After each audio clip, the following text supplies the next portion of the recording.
Hello everybody, welcome back to another video. In today's video, I'm going to be doing my Senate prediction as of March of 2024. So as we can see here, Republicans already have 38 Senate seats and Democrats have 28. Every single Senate seat is up for re-election every 6 years, so they always alternate. And in 2018, this is what the exact map looked like, and these were the results over here. So off the bat, Republicans have a very good lead to begin with, and Democrats definitely need to play the catch-up game, and most seats that are being up for re-election are held by Democrats, many of them of which Trump had won either in 2020 or in 2016, including some really strong Trump states such as Montana, Ohio, and West Virginia. So let's get started. First, I want to consider the safe states. These are states that are not going to be close at all. So for Democrats, we got Washington, California, Delaware, New Jersey, Connecticut, Rhode Island, Massachusetts, Vermont, New York, Maine, and Minnesota, and Hawaii. So that pumps them up all the way to 40. So now let's do the safe Republican.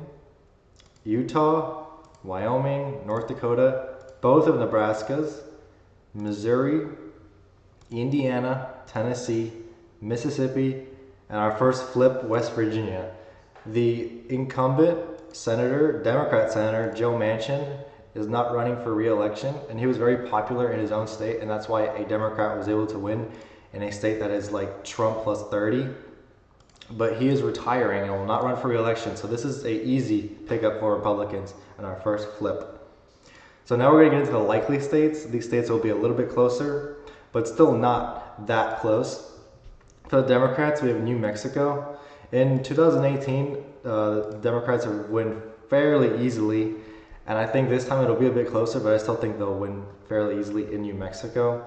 Same thing with Virginia and Maryland. The only reason why I say Maryland is likely and not safe is because the popular governor is running for the Senate, and a lot of polls have had him up, actually. I do not think he'll win, but I think he will make it under 12. Maybe between 10 to 12 points in the Democrats' favor. For Republicans, I think they'll easily take Texas and Florida.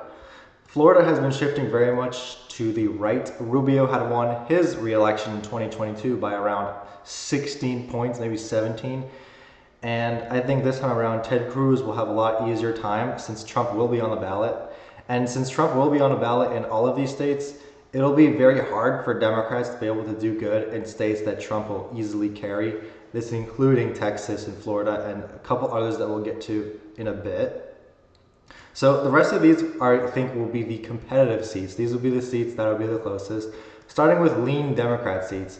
I think Pennsylvania is a lean Democrat seat, given that Bob Casey is a very popular incumbent, and I don't think that he would lose. In Wisconsin, same thing. We have a popular incumbent in Tammy Baldwin, and I think she's going to win by a lot of closer margin than in 2018, but I still think she'll pick it off.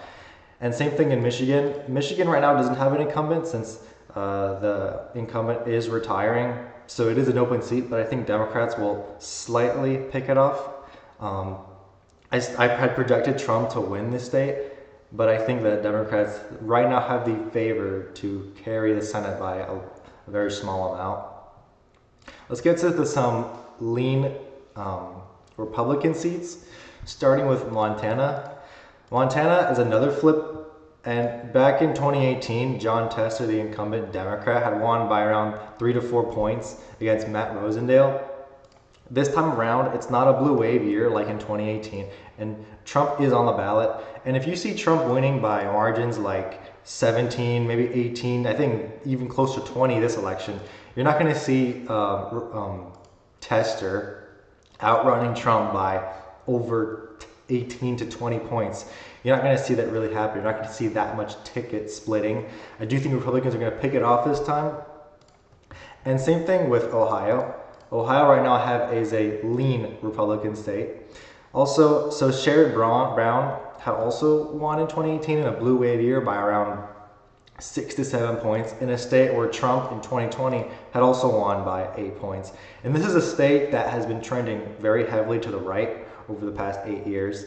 And it's a state where it's becoming increasingly hard for any Democrat to win a statewide election. And Sherrod Brown is the only person left that's really has a statewide position. And I think he is going to go down narrowly this election, which will cement Republicans' majority at 52 seats already to Democrats' 46. But now we're going to get to some of the two closest states, Nevada and Arizona, both held by Democrats, both won by Joe Biden narrowly in 2020, and both that I think Trump will pick off as of now. In 2018, Jackie Rosen was able to clinch her win by 5 points, and Kyrsten Sinema was able to clinch hers by around 3. Now, Kyrsten Sinema is an independent. She was running for election as an independent in this election, but she announced her retirement. She announced that she will not be running, so it is an open seat. As of now, I do think that it tilts in Democrats' favor. And with Nevada, I also think it tilts in Democrats' favor.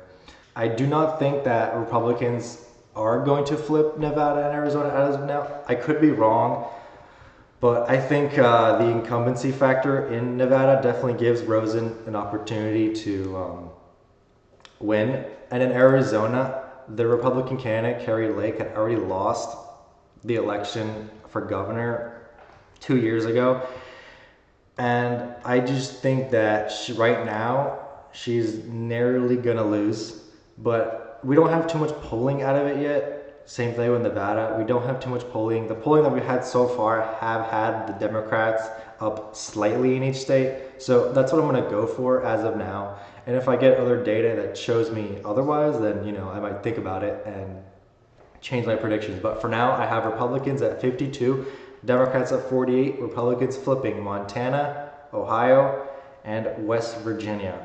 Democrats holding all the rest of the seats, and Republicans able to take the majority back from the Democrats.